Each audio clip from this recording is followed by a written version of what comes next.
가끔 영화를 보면 이렇게 늪에 빠지는 장면들이 나옵니다. 근데 어떤 사람은 늪에 빠져서 죽고 어떤 사람은 아주 기가 막히게 이제 빠져나오는 것을 우리가 보게 되는데 누가 빠져나오고 누가 죽습니까? 주인공은 빠져나오고 악당은 항상 죽습니다.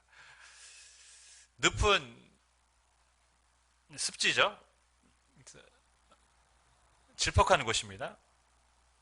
그래서 한번 빠지면 이렇게 실제로 영화처럼 빠져나오기 어려운 곳도 있습니다. 그래서 우리가 이렇게 이 늪이라는 단어를 굉장히 상황이 빠져나오기 힘든 때도 늪에 빠졌다 이런 표현을 쓰죠. 늪에 빠진 것처럼 상황이 좋지 않다. 해결할 기미가 보이지 않는다. 어쩌면 저는 우리가 살아가는 지금의 세대가 약간은 늪에 빠진 시대처럼 느껴집니다. 특별히 청년들의 경우에는 좀 늪에 빠진 것 같은 그런 느낌일 것 같습니다. 상황이 좋아질 기미가 보이지 않습니다. 벗어나야 되는데 이 상황에서 탈피해야 되는데 기미가 보이지 않아요. 뭐 취업의 문은 점점 좀 좁아집니다. 나아질 기미도 보이지 않고 계속 여기에 빠진 상태로 살아가야 될 것만 같는 그런 느낌을 받는 세대입니다. 교회의 현실도 좀 비슷하죠. 교회가 미래가 그렇게 밝아 보이지 않습니다. 특별히 뭐 교회마다 지금 코로나 이후로 성도들의 숫자가 급격히 빠져나간 상황이고 작은 교회들은 이제는 존립의 생존의 위협을 받는 지금 시대가 되었습니다. 답답합니다. 이 답답한 상황을 우리가 지금 맞이하고 있는데 우리는 살면서 때때로 이러한 정말 벗어나고 싶은데 벗어날 수 없는 현실 때문에 답답해할 때가 있습니다. 어떻게 하면 이 답답한 상황을 벗어날 수 있을까요? 이 답답한 현실에서 우리가 탈피할 수 있을까요? 오늘 본문을 보면 정말 답답한 현실이구나 라고 생각되는 사람이 한 명 나옵니다. 읽다 보면 이 사람만큼 답답한 상황이 있을까? 라고 생각이 되죠. 너무 절망적으로 보입니다.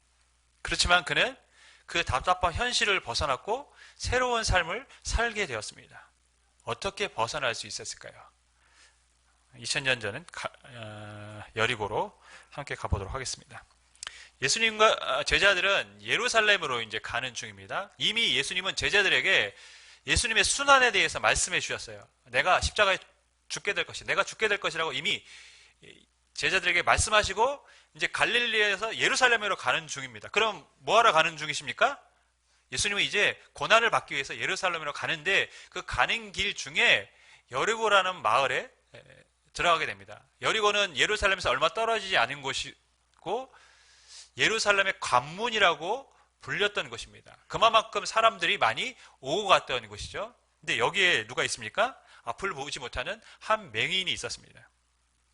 근데 본문에는 누가복음 우리가 읽은 18장에는 맹인의 이름이 기록되지 않았는데 이 맹인의 이야기는 사복음서에 모두 다 기록이 되어 있어요. 그만큼 특별했다는 것을 우리가 알 수 있는데 이 맹인의 이름은 다른 복음서에 정확하게 기록이 되어 있습니다. 바디메오입니다. 바디메오. 반 모모의 아들이란 뜻이죠. 디메오의 아들이란 뜻입니다. 그리고 이 사람은 무엇을 합니까? 오늘 35절을 보면 여리고에 가까이 가셨을 때 한 맹인이 길가에 앉아 구걸하다가 이렇게 기록합니다. 그는 구걸하면서 하루하루 살던 사람입니다. 지독하게 가난한 사람이었음을 우리가 알 수 있습니다. 여러분, 사람이 먹을 걱정 없이 살아도 앞을 보지 못한다고 하면 어떤 마음이 듭니까? 동정심이 생기잖아요. 재산이 많으면 뭐해? 앞을 보지 못하는데. 그런 마음 들잖아요. 재산 많으면 뭐해? 앞을 보지 못하는데. 참 인생이 안타깝다. 이런 생각 들잖아요. 근데 바디메오는 어떻습니까? 앞도 못 보는데 재산도 없어요. 재산이 없는 정도가 아니라 매일 하루하루 구걸해서 동냥해서 먹고 살아야 됩니다. 이 사람만큼 비참한 삶이 있을까요? 이 사람만큼 정말 답답한 현실을 가진 사람이 있을까요? 나아질 기미도 보이지 않습니다, 여러분. 눈이 밝아질 가능성이 있습니까? 없습니다. 갑자기 많은 돈이 생길 가능성도 현실적으로 제로에 가깝습니다. 그러면 이 사람은 어떤 삶을 살아야 되냐면 평생 앞을 보지 못하고 동냥하면서 누군가 주면 그것으로 먹고 살아야 되는 정말 답답한 삶을 살 수밖에 없는 사람인 것을 우리가 알 수 있습니다.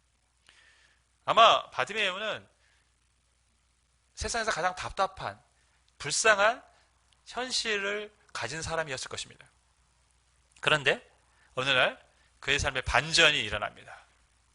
답답한 이 현실에서 자신의 상황에서 벗어날 수 있는 기회를 만나게 되었습니다.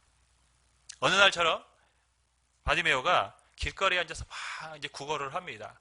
구걸했다는 얘기는 뭔가 얘기했겠죠. 사람들에게 좀 도와주세요 했겠죠. 뭐 하모니카 불고 뭐 하지는 않았을지 모르겠지만 하여튼 구걸을 하는 거예요. 사람들에게 내가 여기 있다.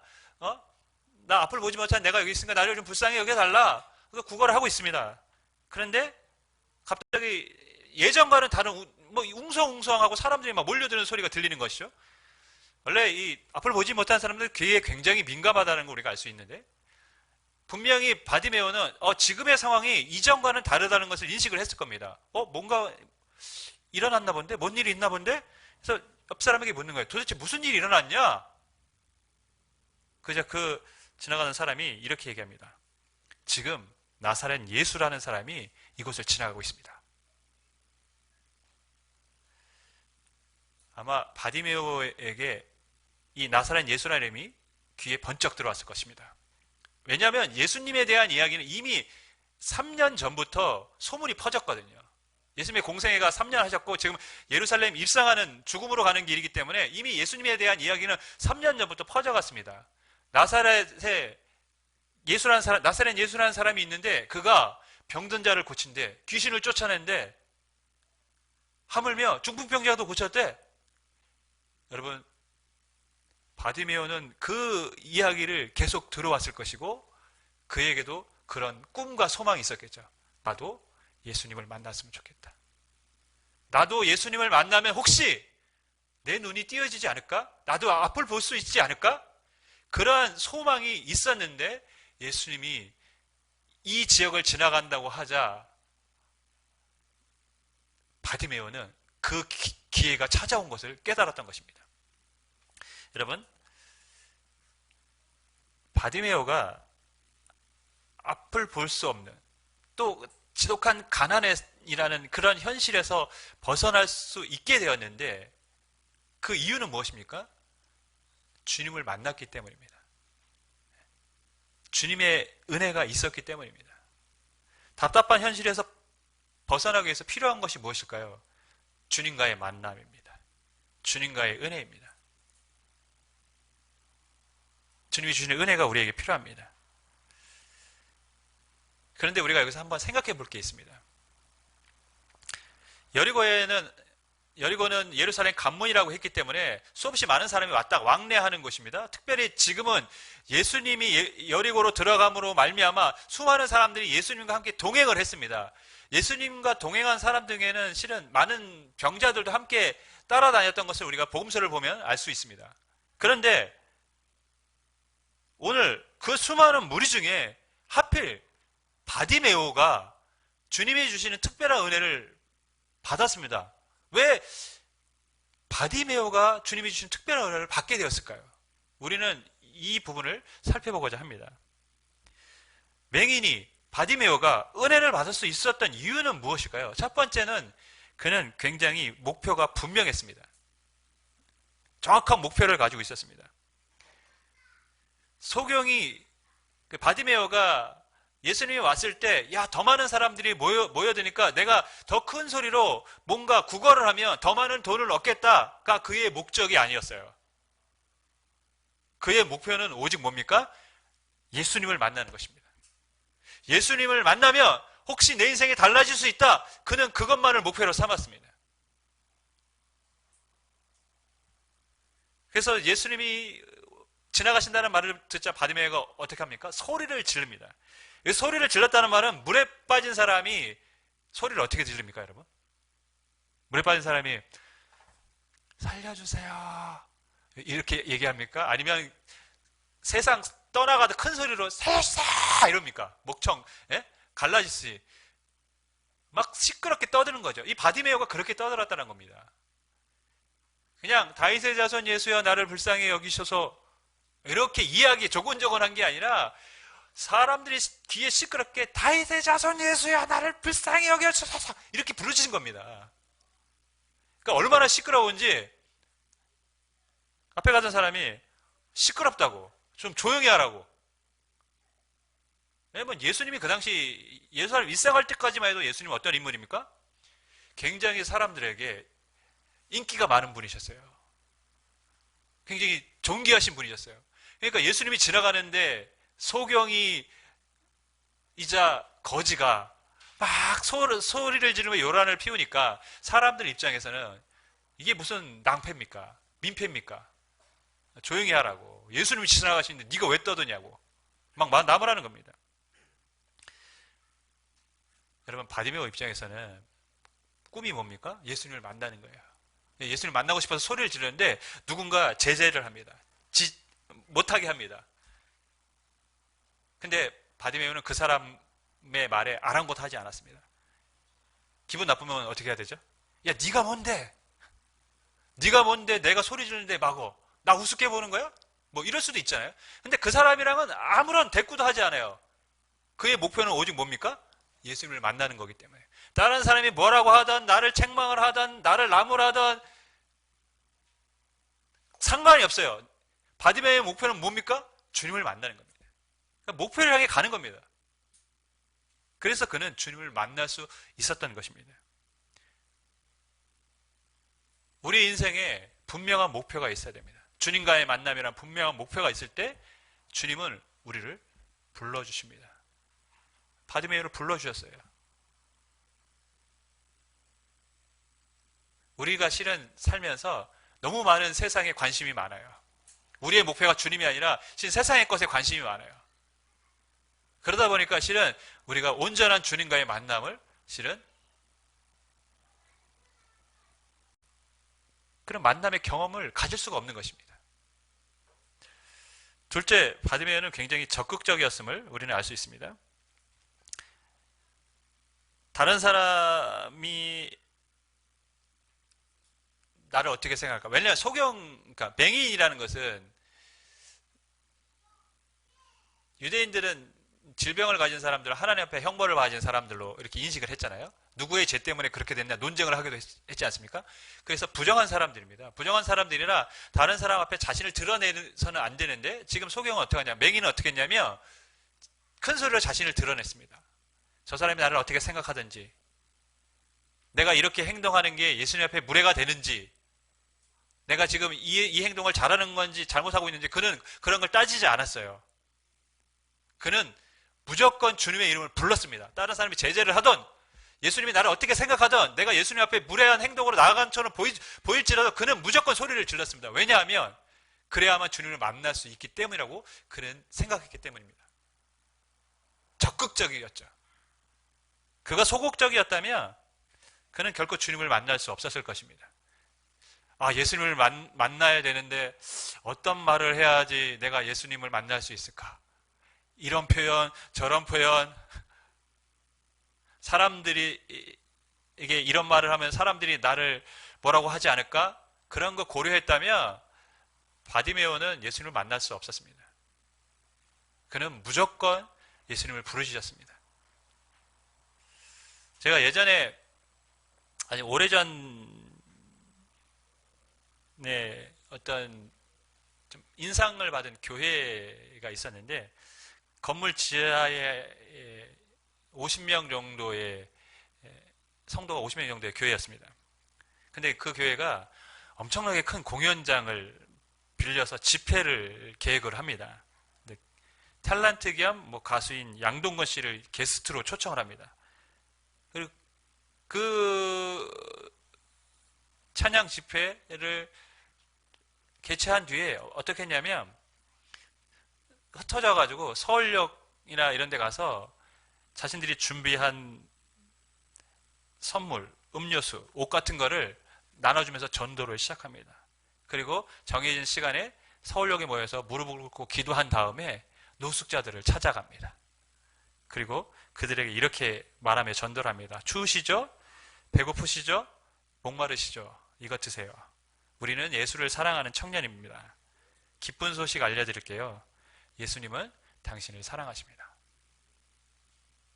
지하교회에 50명의 성도들이 있는 그 교회가 굉장히 큰 공연장을 빌려서 집회를 개최하고 나가서 전도를 하는데 그 모습이 너무나 제게는 좀 충격적이었어요.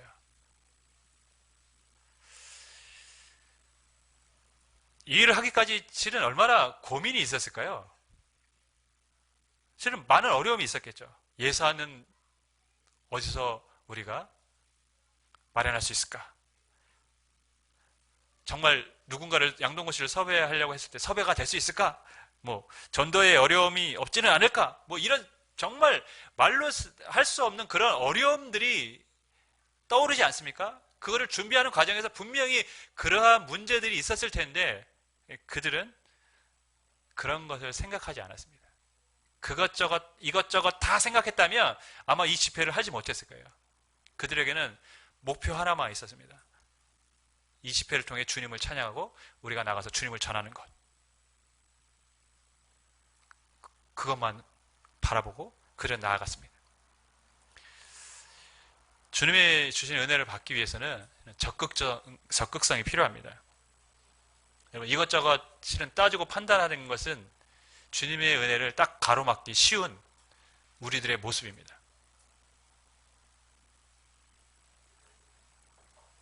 주님을 사모하고 주님을 향해 달려가며 주님을 목표로 하고 우리가 뛰어가며 주님께서 우리가 할 수 없는 일을 이루어 주실 줄 믿습니다. 그 은혜가 우리 교회와 여러분의 가정에 있기를 주님의 이름으로 간절히 축원하겠습니다. 셋째는 바디메오는 실패를 두려워하지 않았습니다. 39절 보면 이렇게 기록합니다. 앞서가는 자들이 그를 꾸짖어 잠잠하라 하되 그가 더욱 크게 소리질러 다윗의 자손이여 나를 불쌍히 여기소서 하느니라. 사람들이 막 시끄럽다고 바디메오가 너무 소리 지르니까 시끄럽다고 뭐라고 하죠? 그냥 바디메오는 어떻게 합니까? 더 큰 소리로 떠드는 거예요. 데시벨을 더 크게 높여서 다윗의 자손 예수야 나를 불쌍히 여기소서 안 되니까 다윗의 자손 이렇게 한 거겠죠? 예. 제가 목이 아파서 못하겠어요. 근데 제가 만약에 그 바디메오 옆에 있었으면 제 바디메오한테 뭐라고 했을 것 같아요. 못하게 했는데도 더 큰 소리로 막 떠드니까 이거 완전 또라이 아니야? 이렇게 생각했을 것 같아요. 네가 지금 그런 상황이 아닌데 이거 완전 또라이네. 근데 바디메오는 그렇게 소리를 질렀습니다. 아마 예수님이 자신을 불러주실 때까지 그는 소리를 질렀을 거예요. 한 번 제재를 당해도 두 번 제재를 더 큰 소리로 해도 그는 계속해서 소리를 질렀을 것입니다. 한 번 하고 안 됐는데 두 번 더 큰 소리를 해도 안 됐는데 실망한 것이 아닙니다. 그런 걸 두려워하지 않았어요. 될 때까지 그는 부르주셨을 것입니다. 여러분 바디메오가 실패를 두려워했다면 꾸지람을 두려워했다면 어떻게 되었을까요? 그는 예수님을 만나지 못했을 것이며 그는 달라진 인생을 살 수 없었을 것입니다.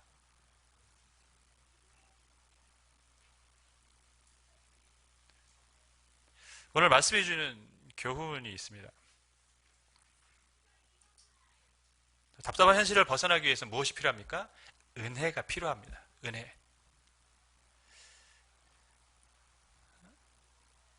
실은 우리가 왜 답답한 현실을 살고 있습니까? 우리 힘으로 해결할 수 없으니까요. 우리 힘으로 해결할 수 있으면 이 삶이 답답하겠습니까? 벗어났겠죠. 우리 힘으로 해결할 수 없는 문제니까 답답하게 살아가는 것입니다. 그렇기 때문에 우리에게는 무엇이 필요하냐면 주님이 주시는 은혜가 필요한 것입니다. 전남 해남에 우리 교회도 해남 분이 한 분 계신데 전남 해남에 집이 가난해서 중학교에 진학하지 못한 소년이 있었습니다. 소년은 머슴인 아버지를 따라 나무를 해오고 풀을 베는 일을 하며 가난한 가정을 도왔습니다. 그런데 이 소년에게는 꿈이 있어요. 소망이 있었습니다. 학교에 가고 싶은 거예요. 초등학교밖에 못 갔거든요. 중학교를 가고 싶은데 집이 가난하고 아버지가 머슴이기 때문에 그 머슴일을 도우면서 살아가는 것입니다. 이 소녀는 어릴 적 엄마와 같이 다녔던 교회에 가서 학교에 보내달라고 계속 기도를 하기 시작합니다. 그러다가 하나님께 편지를 씁니다. 하나님, 저는 공부를 하고 싶습니다. 굶어도 좋으니 머슴살이를 해도 좋으니 꼭 공부할 길을 열어주세요. 그러면서 공부에 대한 자신의 열망과 가장 형편의 어려움들을 편지에 썼습니다. 그리고 나서 편지 봉투에 넣습니다. 그리고 겉봉투에는 하나님 전상서 쓰고 뒤에는 자신의 이름을 적어서 우체통에 넣었습니다. 소년의 편지를 본 우편 배달부는 당황합니다. 도대체 이걸 누구에게 전해줘야 되는가? 하나님 전상서라고 써있는데. 이 우편 배달부가 고민을 하다가 하나님 전상서라고 했으니까 교회에 갖다 줘야겠다 생각을 합니다. 그래서 해남 읍내교회 이준묵 목사님에게 이제 전해줍니다. 목사님이 그 편지를 읽고 감동을 받아요. 그래서 소녀를 부릅니다. 소녀를 불러서 교회에 있는 보육 시설에서 살게 하면서 중학교에 보내줍니다. 소년이 이제 열심히 이제 공부를 해서 한신대에 진학을 했고 졸업 후에는 고향에서 목회자, 목사로 사역을 합니다. 그러다가 스위스 바젤 대학에 유학을 가서 박사 학위를 받고 돌아와서 모교에서 대학 교수로 있다가 훗날 한신대 총장이 되었습니다. 이 소년이 바로 전 한신대 총장 오영석 총장님이십니다. 가난한 시골 소년이 주님께 부르짖었습니다. 주님과의 만남이 있었습니다. 그래서 주님의 은혜를 받았습니다. 그에게 이 과정이 없었다면 한신대 오영석 총장은 없었을 것입니다. 그의 인생이 왜 달라졌습니까? 그는 그 답답한 현실을 어떻게 벗어날 수 있었습니까? 주님께 부르짖었고 주님이 주시는 은혜를 받았기 때문인 줄 믿습니다. 우리가 답답한 현실을 벗어나기 위해서는 은혜가 필요합니다. 그 은혜를 받기 위해서는 바디메오처럼 우리도 소리를 질러야 됩니다. 주님을 찾아야 합니다. 찾는 자에게 은혜를 베풀어 주실 줄 믿습니다. 두 번째, 은혜는 선물이지만 행동하는 사람만이 은혜를, 사람 많이는 아니겠죠. 행동하는 사람이 주님의 은혜를 더 받게 됩니다. 은혜는 선물이죠. 바디메이가 아무리 소리 질렀다고 해도 예수님이 무시했다면 그 바디메이 소리치면 솔직히 아무런 의미가 없는 것입니다. 그러니까 결국은 예수님의 은혜를 베풀어 주셨기 때문에 바디메이에게 의미가 있는 것이죠. 그러니까 은혜는 분명히 선물입니다. 하지만 은혜는 분명히 행동하는 사람이 하나님 앞에 더 가까이 나아가고자 몸부림치는 사람이 받게 되어 있습니다. 그것이 하나님의 말씀이고 성경의 기록이기도 합니다. 사모하는 자에게 하나님의 은혜를 더 베푸십니다. 여러분, 바디메오가 정말 행동하지 않고 아무것도 하지 않고 가만히 있었다면 어떻게 됐을까요? 예수님이 왔다고 하더라도 그냥 나는 이러한 삶을 살아야겠다. 아니면 예수님을 만나고 싶다는 소망은 있었는데 지나가는 길에 예수님이 나를 불러주시면 내가 만날 수 있겠지 하고 아무 말도 안 하고 조용히 예수님이 불러주기만 기다리고 있었다면 만날 수 있었을까요? 근데 가끔 우리는 이런 실수를 저지른다는 것이죠. 바디메오처럼 소리를 지르면 주님께 적극적으로 행동하며 나아가야 되는데 주님이 내 마음은 다 아시겠지, 나의 행동을, 내가 아무것도 하나도 내 모든 걸 아시겠지, 가만히 앉아서 뭔가 주님이 내게 먼저 와서 뭘 해주기를 기대할 때가 많다라는 것이죠.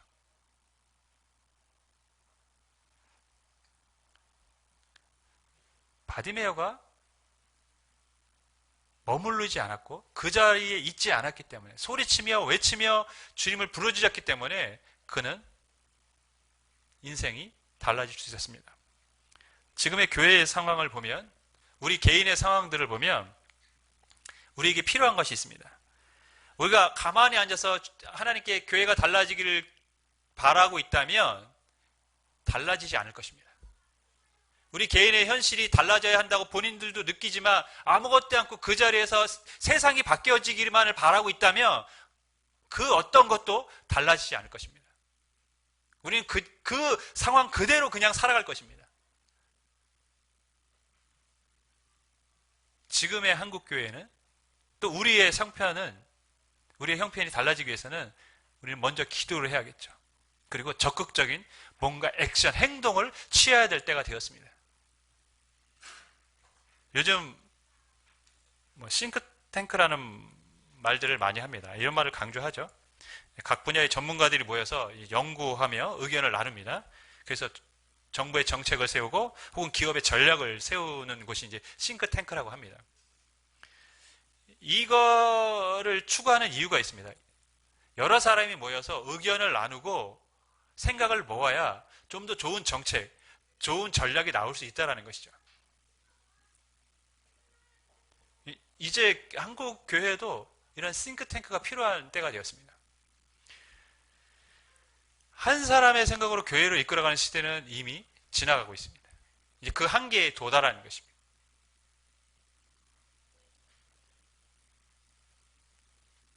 다음 세대의 교회가 영향력을 미치기 위해서 이제 우리는 의견과 생각을 모아야 될 때가 되었습니다. 저희가 11월에 직분자를 선출하는데 저는 이 직분자 선출이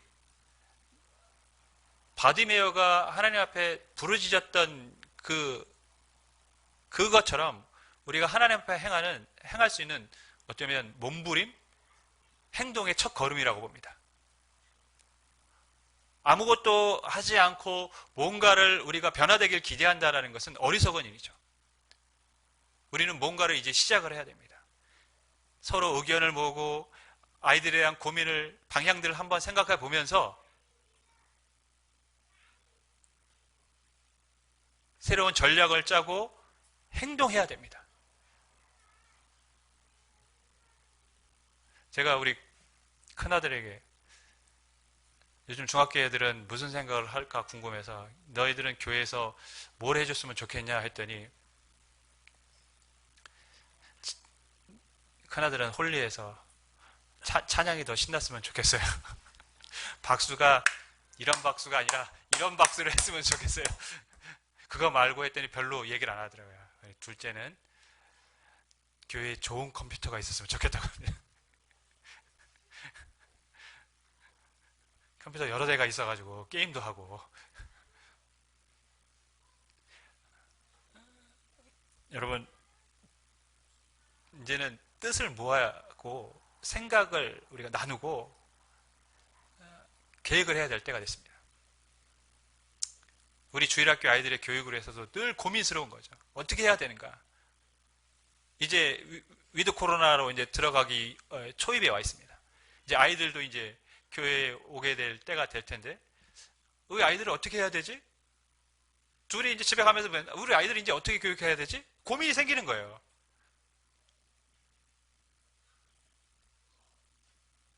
여러분, 바디메어처럼 부르짖고 또 우리가 뭔가 할 수 있는 행동들을 할 때 하나님은 그 믿음의 행동에 역사하여 주실 줄 믿습니다. 그때 우리는 이 답답한 현실에서 벗어나 주님이 열어놓으신 새로운 삶을 살게 될 줄 믿습니다. 그렇게 함께 우리가 교회를 세워가며 여러분의 가정이 또한 주님이 주신 은혜가 있기를 주님의 이름으로 간절히 축원하겠습니다.